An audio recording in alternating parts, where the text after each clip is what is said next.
Good morning, children.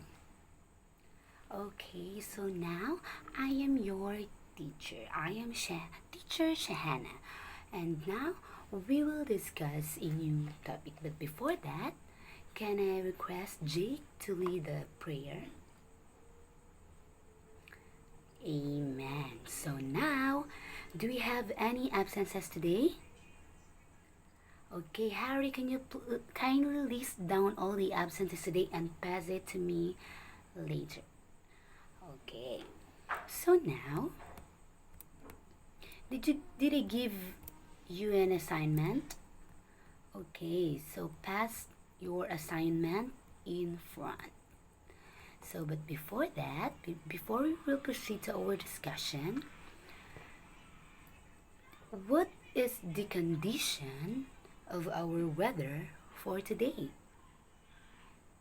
Yes, it's so very hot. Very good, class. So, what do you observe of our surroundings? Yeah, and what have you seen?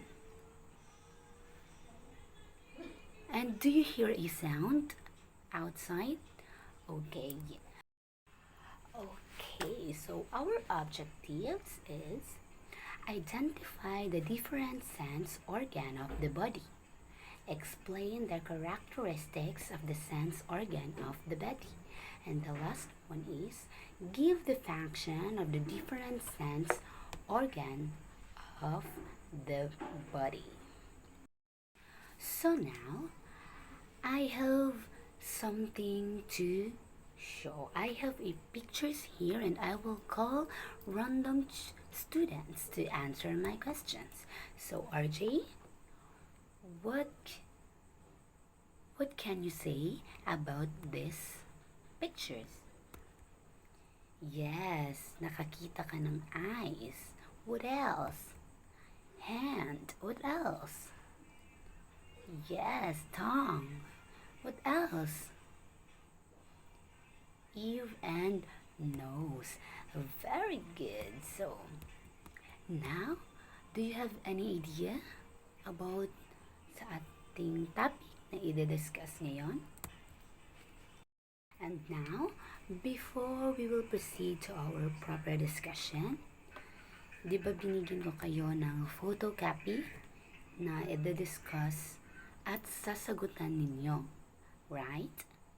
Yes. So now, sasagutan nyo yan. At ang gagawin nyo ay cut out the picture strips and glue them to the correct senses. So, ikakat nyo lang yung pictures na nasa ibaba at ididikit nyo kung saan siyang na senses na belong. So, you'll pass that tomorrow. Okay? So, I will give you some time to answer. Okay, finish? Okay, finish. Very good. So now we will move to our proper discussion. So our topic for today is all about the senses organ, and we will have 5 senses organ: the sight, the taste, the touch, the smell, and the hear. And for each of these senses, the human body has different body parts that help us use each different sense. So each senses, they have a different characteristics, and we all know that these senses is so very important at ito ay ginagamit natin sa pang-araw-araw. So, for sight, we use our eyes. For taste, we used our what? Yes, we used our tongue. And for touch, we used our skin and hand. And for smell, we use our nose. And for hearing, we use our ear. So, very good. Did you understand, class? Okay. Very good. Okay.